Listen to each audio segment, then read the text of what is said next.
My hands trembled as I reached for the zipper of her wedding dress. The ivory silk felt like ice beneath my fingertips, and I could hear my heart pounding so loudly I was certain everyone in the bridal suite could hear it. "Jenny, can you help me with this?" she asked sweetly, her voice dripping with false innocence. "The zipper seems to be stuck." I wanted to rip that dress apart with my bare hands. I wanted to scream at her, to tell everyone in that room exactly who she really was. Instead, I smiled that practiced smile I'd perfected over 12 years of working as a celebrity stylist, and I zipped her into the dress that should have been mine. "There," I said, my voice steady despite the storm raging inside me. "Perfect fit." She turned to face the mirror, and I caught her reflection studying me with those calculating eyes I'd grown to despise. "Thank you so much, Jenny. I don't know what I would have done without you." David was right when he said you were the best stylist in the city. David. My David. The man who had whispered promises of forever in my ear just 6 months ago. The man who had begged me to move in with him, to build a life together. The man who was now waiting at the altar for another woman. "It's what I do," I replied, stepping back to admire my handiwork. And it was true. I was damn good at what I did. Good enough that celebrities flew me across the country to style them for red carpet events. Good enough that I had my own boutique styling business with a waiting list 6 months long. Good enough that when David's childhood friend, Melissa, needed a stylist for her wedding, he knew exactly who to recommend. What he didn't tell her was that we were living together. What he didn't tell her was that just 3 weeks before her wedding, he had been in my bed telling me he loved me, talking about our future, our children, the house we would buy together. What he didn't tell her was that he proposed to her the very same week he was house hunting with me. I found out about their engagement the way every woman should, through a perfectly curated Instagram post. There she was, flashing a diamond ring the size of a walnut, with David's arms wrapped around her from behind. The caption read, "She said, yes, can't wait to marry my best friend and the love of my life." My phone had fallen from my hands and shattered on the kitchen floor, just like my heart. But David wasn't home to see it. He was working late again. Or so he said. The worst part wasn't even the betrayal. The worst part was how easily he had played the concerned boyfriend when I confronted him. "Jenny, baby, you're overreacting," he had said, pulling me into his arms like he always did when he wanted to manipulate me. "Melissa and I have history, yes, but that doesn't mean anything. She's going through a rough patch and I'm just helping her out." "A rough patch?" I had screamed, showing him the engagement photos on my cracked phone screen. "This is helping her out?" He had looked genuinely surprised, as if he couldn't believe I had found out. "It's complicated," he said finally. "There are things you don't understand about my relationship with her family. Business things, my father's company." "Stop!"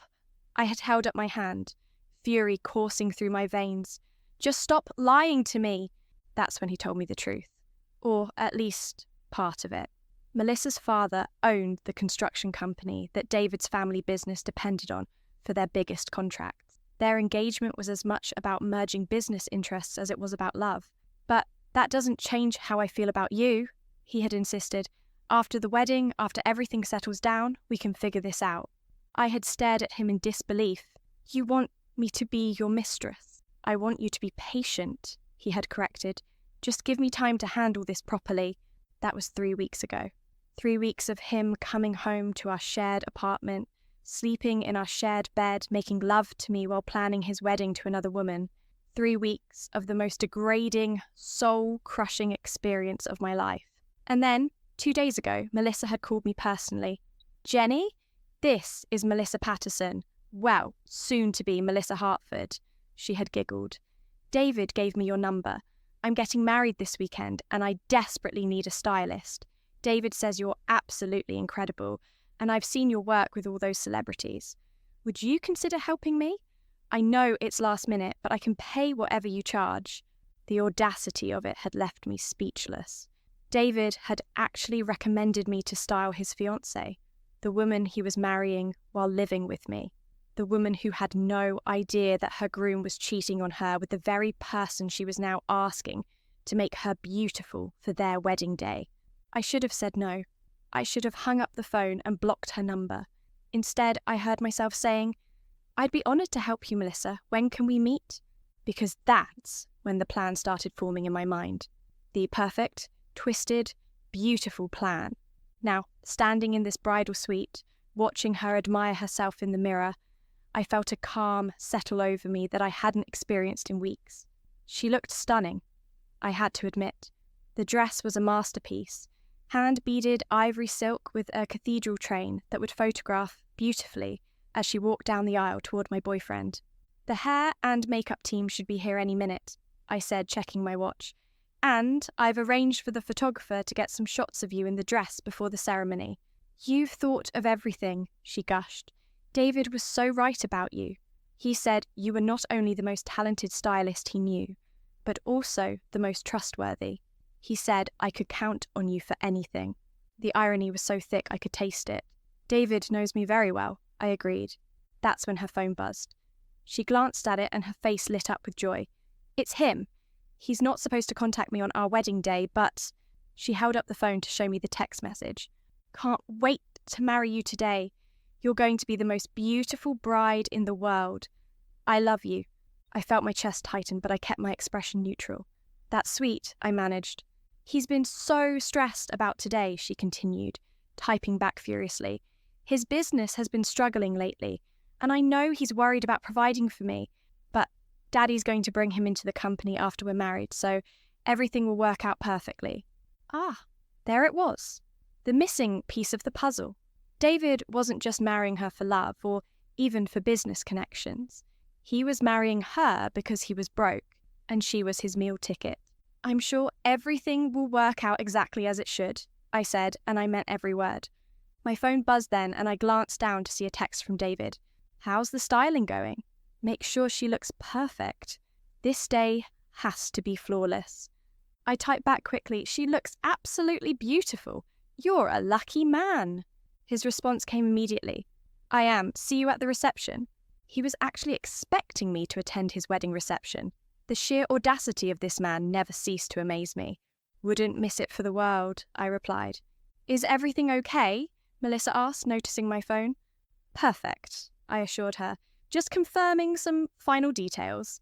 The hair and makeup team arrived then, bustling into the room with their cases and equipment. I supervised as they transformed Melissa into a vision of bridal perfection. Every detail was flawless, from her softly curled updo to her natural glowing makeup that would photograph beautifully in both the church lighting and the outdoor reception. As the makeup artist applied the final touches of lipstick, I stepped back to admire my work. Melissa looked absolutely stunning. She was going to be the most beautiful bride anyone had ever seen, and she was going to remember this day for all the wrong reasons. "Jenny," she said, catching my hand as I started to pack up my styling kit, "I can't thank you enough for everything you've done. You've made my dream day absolutely perfect." I squeezed her hand gently. "The pleasure was all mine, Melissa. Truly." That's when her maid of honour burst into the room, tears streaming down her face. "Melissa! Oh my God, Melissa! Katie, what's wrong?" Melissa jumped up, her face immediately filled with concern. "It's David," Katie sobbed. "Something's happened. There's been an accident." The room went silent. I could hear my heart pounding in my ears. "What kind of accident?" I asked, though I already knew the answer. Katie looked at me with confusion, probably wondering why the stylist was asking questions, but Melissa was too distraught to notice.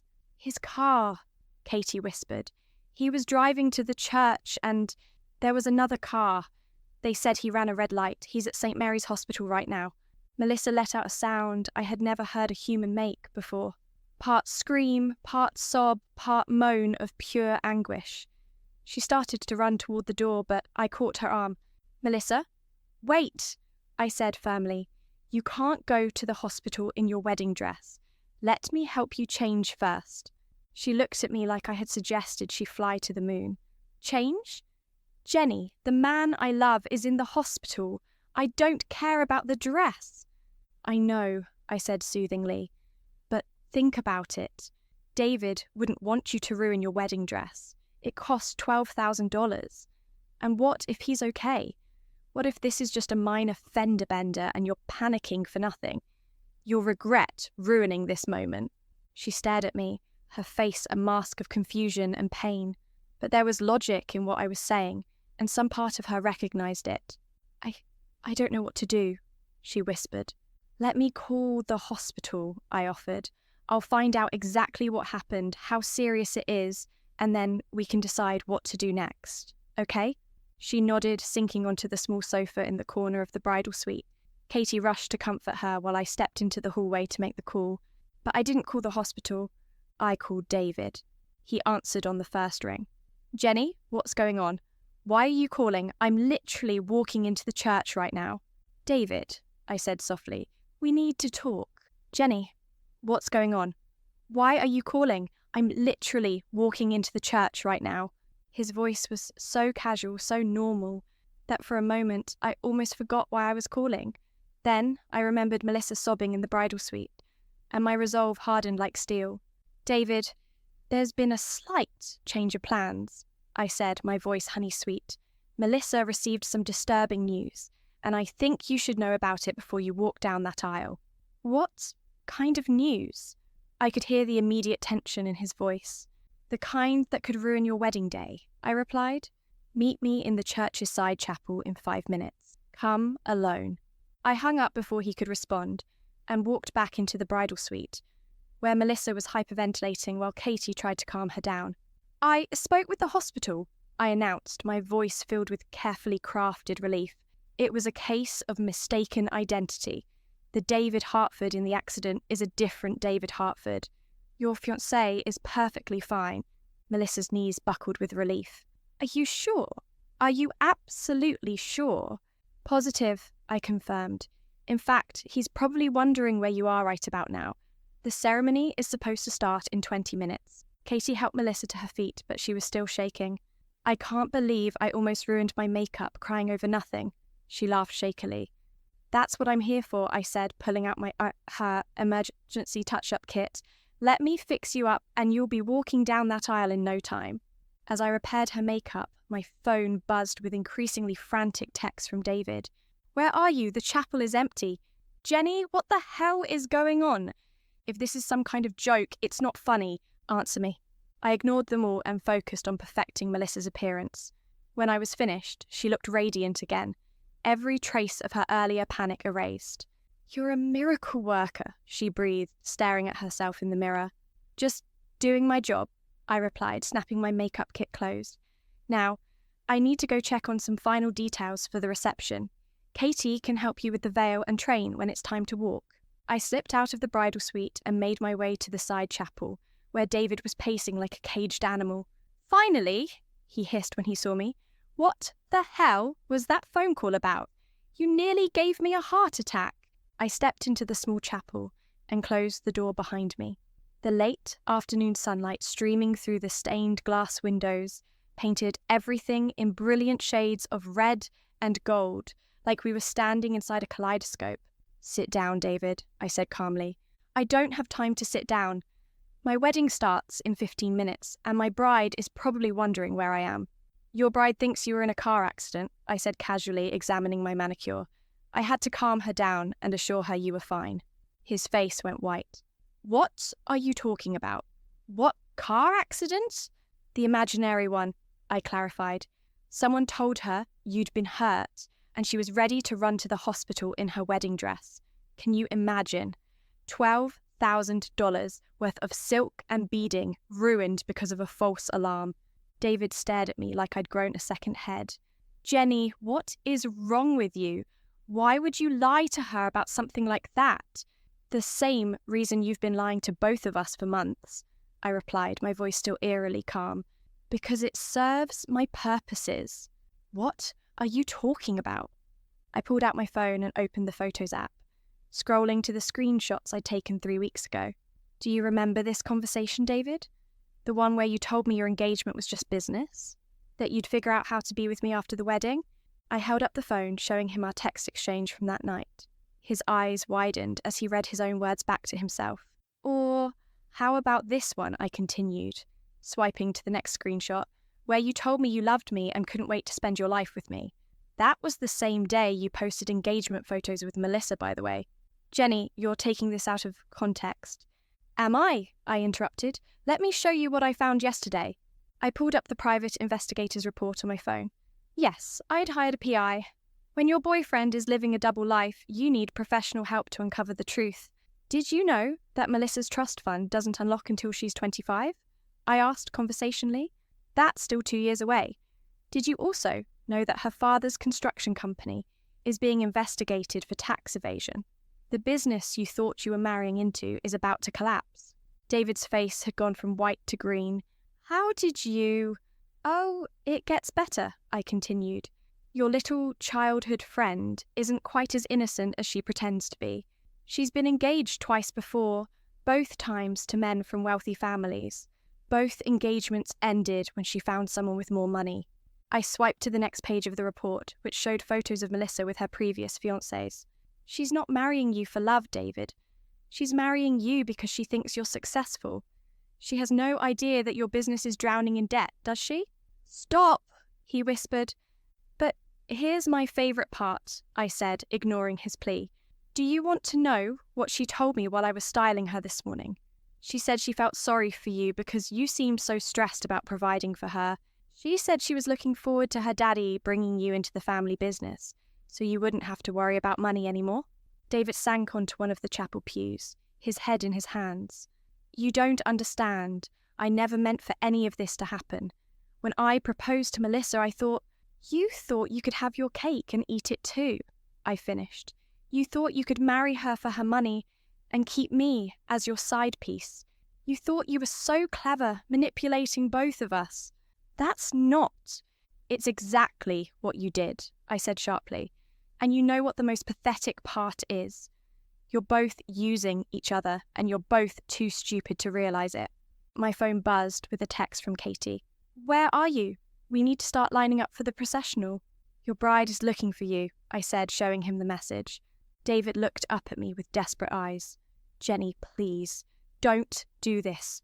Whatever you're planning, don't do it. Do what? I asked innocently. I'm just here to style the bride, remember? You're the one who recommended me. You could ruin everything, he pleaded. Everything was already ruined the moment you decided to live a lie, I replied. I'm just helping the truth come to light. My phone rang then and I glanced at the caller ID. Perfect timing. Hello, Melissa, I answered sweetly. Is everything ready? Jenny, where are you, and have you seen David? The wedding planner is looking for both of you. I'm just finishing up some last-minute details, I said, making eye contact with David as I spoke. And David is right here with me, actually. We were just discussing the reception timeline. Oh, good. Can you both come back? The photographer wants to get some shots before the ceremony starts. We'll be right there, I promised. I hung up and looked at David, who was staring at me with a mixture of fear and disbelief. Last chance, David, I said softly. You can walk away right now. Leave Melissa at the altar, disappear, start over somewhere else. It'll hurt, but at least it'll be honest. I can't, he whispered. I owe too much money. If this marriage doesn't happen, I'll lose everything. Then you've made your choice, I said, standing up and smoothing my dress. Just remember, you chose this. Every single thing that happens from this moment forward is a direct result of your own decisions. I turned to leave, but his voice stopped me. Jenny, wait.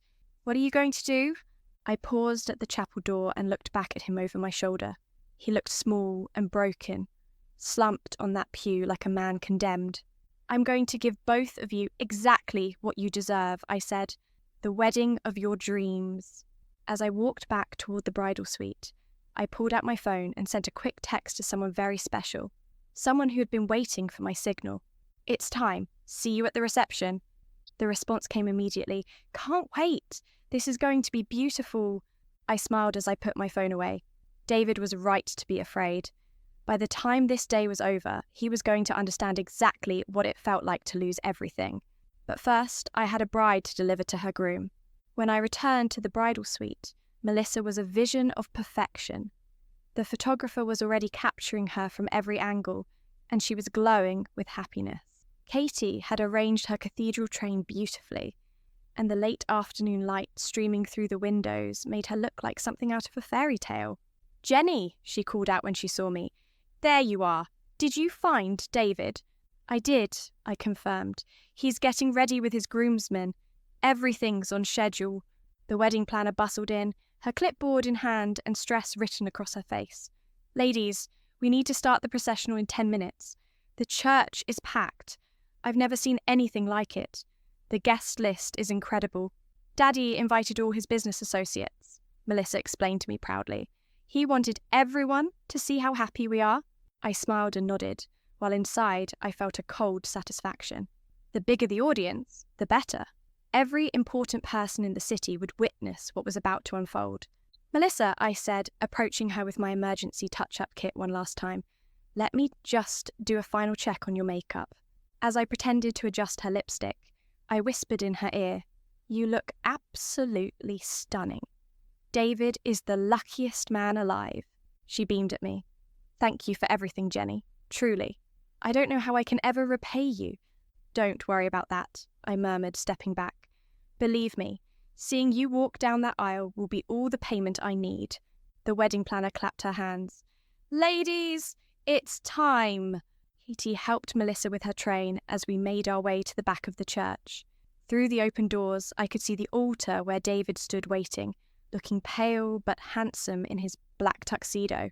The church was indeed packed, easily 300 guests, all of whom had turned to watch our approach. "Oh my God," Melissa whispered, suddenly gripping my arm. "There are so many people. What if I trip? What if I mess up my vows?" "You won't," I assured her. "Just focus on David, block out everyone else and walk toward the man you love." She nodded, taking deep breaths to calm herself. The music began, a classical string quartet playing Pachelbel's Canyon, and Katie started her walk down the aisle as the maid of honor. "Ready?" I asked Melissa, giving her train one final adjustment. She nodded, her eyes shining with tears of joy. "Ready." The bridal march began, and Melissa's father appeared at her side to escort her down the aisle. I watched from the back of the church as she made her grand entrance, every guest rising to their feet in admiration. She was truly breathtaking. I slipped into the very last pew, choosing a seat with a perfect view of the altar. David's face when he saw Melissa was a mixture of awe and something that looked almost like regret. Good.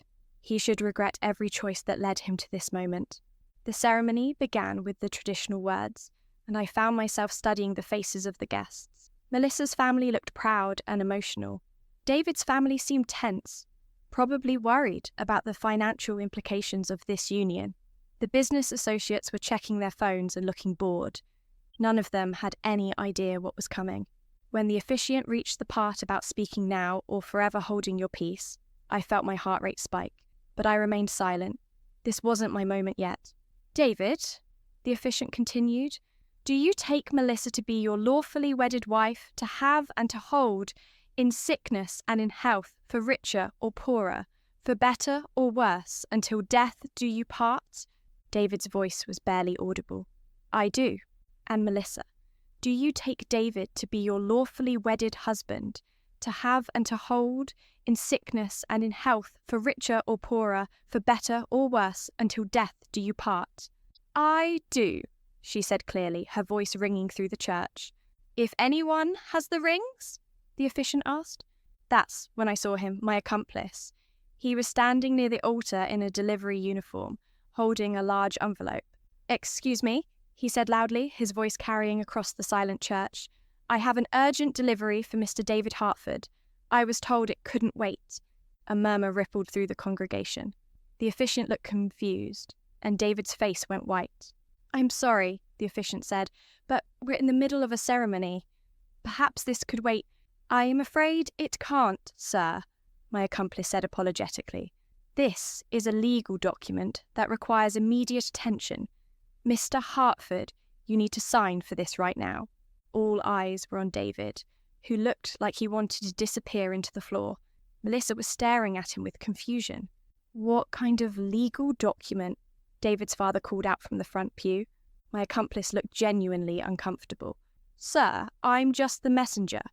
but it appears to be some kind of lawsuit. Something about fraud and breach of contract. The murmur in the church grew louder. Melissa's father stood up, his face darkening with anger. "What lawsuit?" he demanded. "David, what is this man talking about?"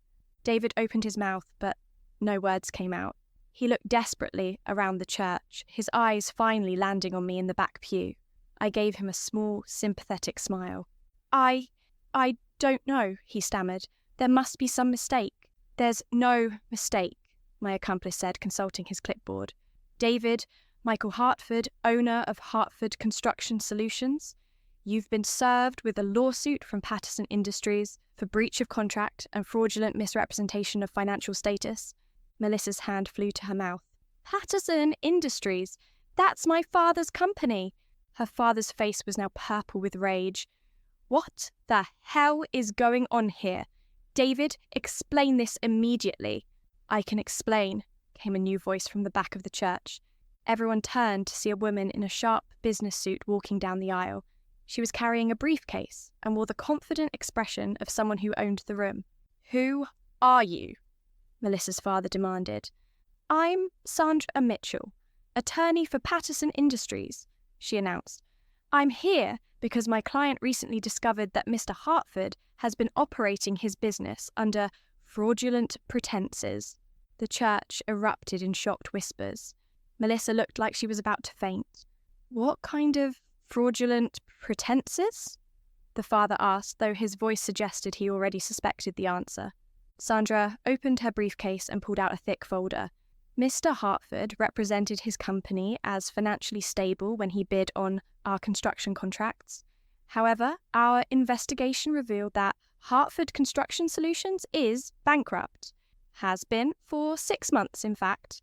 Melissa let out a small gasp. David was now visibly shaking.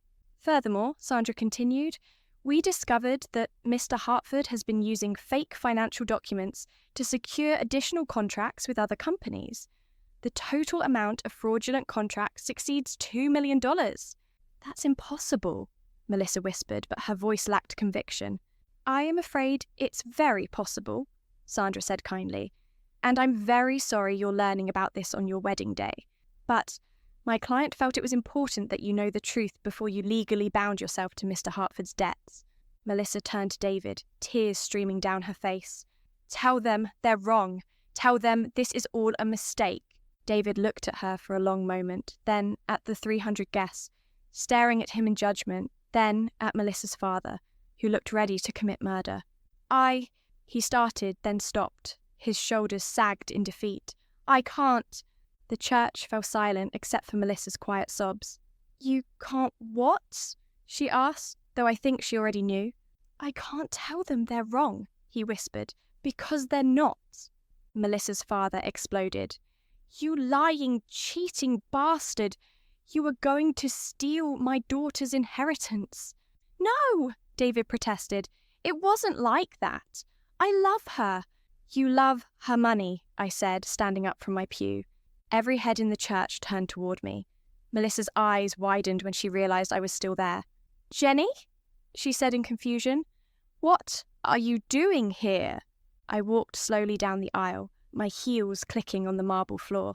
"I'm here because someone needed to make sure you knew the truth, Melissa." "What truth?" she asked, though her voice was small and afraid. I pulled out my phone and held it up so everyone could see the screen. "The truth about your fiancé and his girlfriend." On the screen was a photo of David and me, taken just last week in our apartment. We were kissing in our kitchen, and it was obviously intimate and domestic. Melissa stared at the photo, her face going through a series of emotions. Confusion, recognition, and finally, devastation. "That's you," she whispered. "Yes," I confirmed. "David and I have been living together for 8 months. We've been together for a year and a half."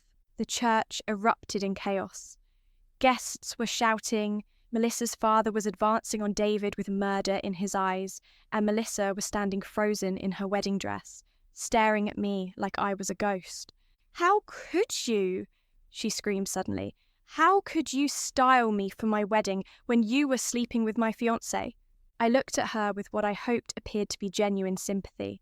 Because I wanted you to look beautiful when you found out the truth. I wanted this moment to be perfect. And it was perfect. Absolutely, devastatingly perfect. The chaos in the church was intoxicating. Melissa's father had to be physically restrained by 2 groomsmen as he lunged toward David, screaming about pressing charges. Guests were frantically taking photos and videos, their phones held high to capture every moment of the spectacle. The officiant had fled to the safety of the vestry, but I wasn't done yet. "Melissa!" I called out over the noise, my voice cutting through the mayhem like a blade. "There's something else you need to know." She turned to me, mascara streaming down her cheeks, her perfect wedding makeup ruined. "What else could there possibly be?" I smiled and pulled out a second phone. David's phone, which I'd pickpocketed during our conversation in the chapel. "Your fiancé received some very interesting text messages this morning."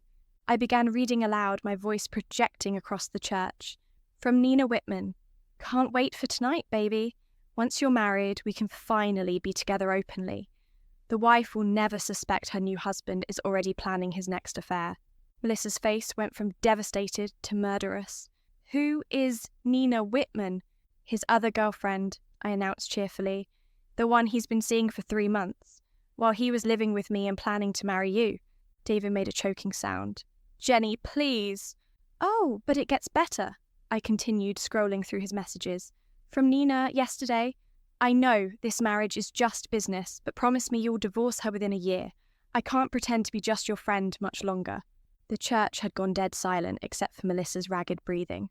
"And David's response," I said, my voice dripping with false sweetness. "Don't worry, babe. As soon as I have access to her trust fund, I'll find a reason to end it. You're the one I really want to be with." Melissa let out a sound that was half scream, half roar. She lunged at David with her fists flying, but her massive wedding dress and train sent her sprawling across the altar steps. "You bastard!" she screamed from the floor. "You lying, cheating, using bastard!" That's when Nina Whitman herself appeared at the back of the church, looking confused and beautiful in a stunning red dress. "David," she called out uncertainly, "I got your text saying to meet you here, but I don't understand why—" She stopped mid-sentence as she took in the scene. Melissa on the floor in a wedding dress, David in a tuxedo looking like he wanted to die, and 300 shocked guests staring at her. "Oh my God," Nina whispered. "You actually went through with it. You actually married her." "We're not married yet," Melissa spat from the floor, struggling to get up. "And we never will be." Nina's face crumpled. "But you promised me. You said it was just for business. You said you didn't love her." "I don't love her," David shouted desperately. "Nina, please, let me explain." "You don't love anyone but yourself," I interrupted, stepping between them. "Nina, meet Melissa, David's bride. Melissa, meet Nina, David's girlfriend. I'm Jenny, by the way. I was David's live-in girlfriend until about 10 minutes ago." Nina stared at me in shock. "Live-in girlfriend? But he told me you were just his business partner." "Did he now?" I asked, pulling out my third and final surprise. "A tablet computer. Well, let me show you what kind of business we were conducting." I turned the tablet toward the church, and on the large screen was a video security footage from our apartment building's hallway. The timestamp showed it was from just 3 days ago.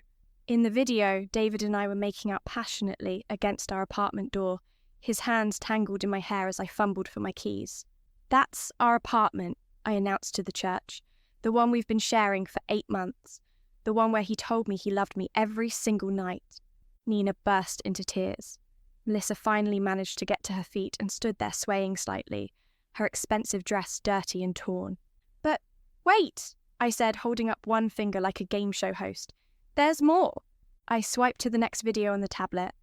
This one showed David and Nina in what was clearly a hotel room, the timestamp from just 1 week ago. "That's the Ritz-Carlton," I explained helpfully. "David took Nina there last Tuesday while telling me he was working late, and telling you, Melissa, that he was visiting his sick grandmother." The church was so quiet you could hear a pin drop. Even the photographers had stopped clicking. "You're probably wondering how I got all this footage," I continued conversationally. "Well, It turns out that when you hire a private investigator to follow your cheating boyfriend, they get very thorough. Detective Morrison, would you like to take a bow? My accomplice in the delivery uniform removed his cap and waved at the congregation. Just doing my job, ma'am. Melissa's father had gone from purple to an alarming shade of grey. You hired a private investigator. But why would you... If you knew all this, why did you let the wedding happen? I turned to face him directly. Because, Mr. Patterson, your daughter isn't the innocent victim you think she is. A new murmur rippled through the church. Melissa's eyes widened in panic. What are you talking about? She whispered. I pulled out my final weapon, a manila folder thick with documents. Tell me, Melissa, did you mention to David that you've been married before? The colour drained from her face. That's not relevant. Married twice, actually, I continued, opening the folder. First, to James Morrison when you were 19. That marriage lasted exactly 6 months, just long enough for you to clean out his trust fund before filing for divorce on grounds of mental cruelty. Gasps echoed through the church. Even Nina stopped crying to stare. Then there was Robert Chen. Poor Robert. He was so in love with you that he put your name on all his business accounts. Funny thing about Robert, he died in a skiing accident just 3 months after your wedding. Very convenient timing, considering he'd just updated his life insurance policy. Melissa's father was staring at his daughter in horror. Melissa, tell me this isn't true. It's all true, I said cheerfully. Your little angel is a black widow, Mr. Patterson. She's been systematically targeting and destroying wealthy men for 5 years. David here was just supposed to be her next victim. I turned to David, who was staring at Melissa like he'd never seen her before. Surprise, darling. You weren't using her. She was using you. She knew about your financial troubles all along. She was planning to marry you, wait for you to steal money from her father's company to pay your debts, then turn you in for embezzlement, and keep everything for herself. The silence in the church was deafening. The beautiful part, I continued, is that you're all terrible people who deserve each other. David, you're a lying, cheating, bankrupt fraud. Melissa, you're a murderous gold digger with a body count. And Nina, you're pathetic enough to knowingly sleep with another woman's fiancé. I closed the folder and smiled at the congregation. But the most beautiful part of all, none of you ever suspected that I know exactly who you all are, because I'm not just Jenny the stylist. I reached into my purse and pulled out a business card, holding it up for everyone to see. I am Jennifer Patterson Morrison, I announced. Robert Chen was my brother. James Morrison was my cousin, and Melissa, darling, I've been hunting you for 2 years. The church erupted in absolute chaos. Melissa tried to run, but tripped over her train and fell again. David was backing away from everyone like they all had the plague. Nina was hyperventilating into her purse. But I wasn't finished. The police are waiting outside, I called over the noise. Detective Williams has been very interested in reopening the investigation into Robert's death, especially after I provided them with evidence of Melissa's previous murders. As if on cue, uniformed officers began filing through the church doors. David, you're under arrest for fraud and embezzlement, announced Detective Williams. Melissa Patterson, you're under arrest for suspicion of murder and conspiracy to commit fraud. As they led both of them away in handcuffs, Melissa turned back to me with pure hatred in her eyes. This isn't over, she snarled. I smiled and waved. Oh, honey, it's been over since the moment you killed my brother. You just didn't know it yet. The church had emptied except for the police, Detective Morrison, and me. I stood there in my elegant black dress, surrounded by the ruins of what was supposed to be the perfect wedding, and I felt peace for the first time in 2 years. My phone buzzed with a text from an unknown number. Saw the news, Robert would be proud, justice served, a friend. I looked around the empty church one last time, then picked up my styling kit and walked toward the door. Revenge, it turns out, looks absolutely stunning when styled properly.